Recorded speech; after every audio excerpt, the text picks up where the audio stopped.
अच्छा, तो ये स्वावलंबन वाला जो भाव है, आपको स्वावलंबी होना है, ये सोच कहाँ से, कब डेवलप हुई? ये बचपन से ही मैंने, मेरी माँ, मैं उसको कहूँ कि जो कुछ मिला वो मुझे अपनी माँ से मिला, और सारा श्रेय मेरी माँ को जाता है, क्योंकि मेरी माँ वर्किंग थी और अपने शहर की सबसे पहली वो पढ़ी लिखी महिला थी। हालांकि उनके अपने बहुत सारे सपने थे, उन पे हम बाद में कभी बात करेंगे। मैंने माँ को देखा कि माँ स्वावलंबी है। माँ अपने समय 1936 की गोल्ड मेडलिस्ट थी, और जिस प्लेसमेंट को हम आज बात कर रहे हैं कि प्लेसमेंट होता है बच्चों का, वो उस हाँ। समय 36 था, तो ब्रिटिश पीरियड था। वो पढ़ रही थी और डायरेक्ट उनके लिए हेड मिस्ट्रेस की पोस्ट का उनके पास अपॉइंटमेंट लेटर आ गया। तो मैंने बचपन से देखा, जब आंखें खोली देखा कि माँ काम कर रही हैं, और मैंने देखा कि माँ पूरे घर की आर्थिक सामाजिक तमाम चीजों की वो धुरी है। तो वहीं से मैंने सोचा कि मुझे भी अपने पैरों पे खड़े होना है। और दूसरा मैंने प्रण किया, मैंने सोचा मुझे अपने पति की कमाई पे नहीं जीना है। मैं जो देखती थी कि वो सारी तो गहने बनवा रही है, साड़ियां खरीद रही है, कहाँ तो पति नहीं थी। हमने कहा ना, ये मेरे से नहीं हो सकता है, मैं साड़ी खरीदूंगी अपनी कमाई से खरीदूंगी।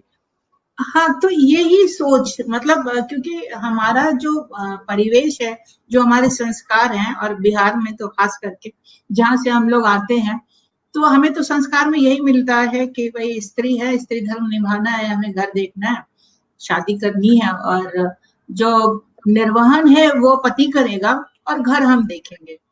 तो ये इससे अलग हट के ये सोच कि मैं अपने स्वावलंबी होंगी या पति के खर्चे पे नहीं रहूंगी, तो ये मतलब मम्मी काम करती थी इस वजह से, या और क्या, मतलब बहुत जल्दी आपने ये सोचा?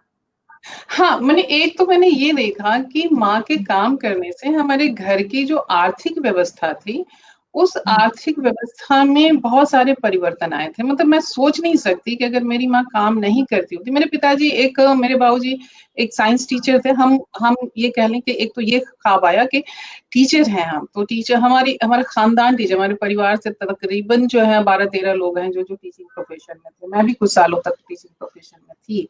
तो मैंने ये देखा कि टीचर का काम होता है ज्ञान देना, तो मैं ऐसा कुछ काम करूं जिससे मैं लोगों को ज्ञान दूं। और उस ज्ञान के प्रति दूसरा ये भी था कि मैंने ये देखा कि तब हमारे समय में टीचर बेचारे बड़े जो है ना, बेचारे माने, मेरे माता पिता जिंदगी भर बेचारे मास्टर जी सुन सुन करके जो है वो चले गए।